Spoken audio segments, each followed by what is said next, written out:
Okay, so when I say Sandusky, Ohio, what pops into your head?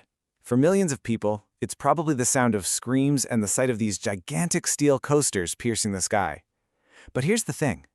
That's really only half the story. This is a tale of two completely different skylines, coexisting in one small town on the shores of Lake Erie. So let's start with the Sandusky, that pretty much everyone thinks they know. The home of Cedar Point, a place that proudly calls itself America's roller coaster. I mean, for coaster fans all over the world, this place isn't just an amusement park. It's practically a pilgrimage site.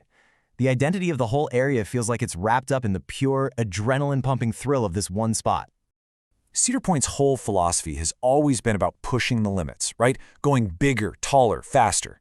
We're talking about a skyline that's just dominated by these titans of steel, like the absolutely legendary Millennium Force, which smashed records when it soared 310 feet into the air. And the experience there is it's so intense. You've got the crazy triple launch of the new Top Thrill 2, the relentless speed, and what coaster junkies call the brutal airtime on classics like the Magnum XL 200. It is, no question, just pure coaster awesomeness. So here's the pivot. We've talked about that skyline of steel and thrills, but what happens when you turn around and look back at the city itself? What secrets are hiding in plain sight, you know? Just a quick drive from the park entrance, you'll find a totally different world. This is downtown Sandusky. It's a city with roots that go all the way back to 1818, long before anyone had even dreamed up the first roller coaster. And this is where the story gets really fascinating. The city's deepest secret, it isn't just hiding in its buildings. It's literally built into the layout of its streets. Now, at first glance, the original plan from back in 1818 seems pretty normal. It follows that classic New England design with a central public square at its heart. It's a very practical, common-sense approach for a new town. But you gotta look closer. The city's surveyor was a master mason, and he did something incredible. He embedded the iconic Masonic symbol of the compass and square directly into the street grid. And this isn't just a quirky little detail. It makes Sandusky the only city in the entire world known to have been originally laid out on Masonic symbols. Wild, right? So, this secret foundation gave rise to a city with this really deep architectural character, which created a totally different skyline. This one isn't made of steel, but of stone and of history. And you can see that unique foundation reflected in the buildings themselves. Today, the city has an incredible 114 properties and districts listed on the National Register of Historic Places. And we're not just talking about a couple of old buildings here and there. Nope.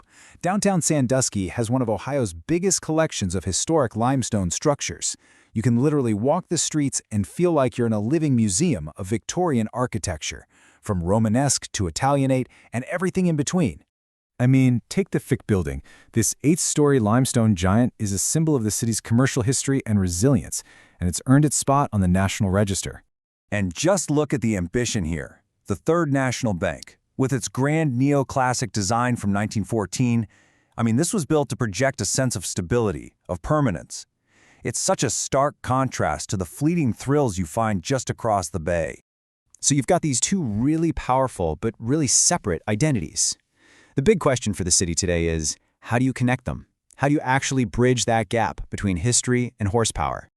And listen, this is not just some philosophical question. It is a real-world priority.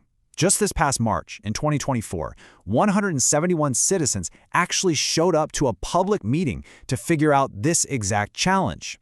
So the Ohio Department of Transportation is spearheading something called the US 6 Connectivity Corridor Project. The plan is pretty big. They want to improve traffic with 5 new roundabouts, and, this is the crucial part, they're going to build a wide, multi-use path to make it easy for people to walk or bike between the historic downtown and the attractions out on the coast. And this isn't some far-off dream either. The project has a solid timeline. Construction is set to kick off in April 2026 and should be all wrapped up by October 2027, physically connecting Sandusky's two very different worlds. So what we have here is this single city with two totally distinct and dramatic skylines. One is a monument to modern thrills, and the other is a legacy of deep American heritage. The contrast is it's stunning when you put them side by side. On one side, you have the 310-foot steel peak of Millennium Force, and on the other, the 8-story limestone facade of the Fike building. It's a tale of two very different ambitions, existing right next to each other. And all of this leaves us with a really fascinating question to think about. As Sandusky works to connect its two halves, its story kind of becomes a case study for a challenge a lot of places are facing. How do we build a future without just erasing our past? What's the right balance between the business of thrills and the soul of our history?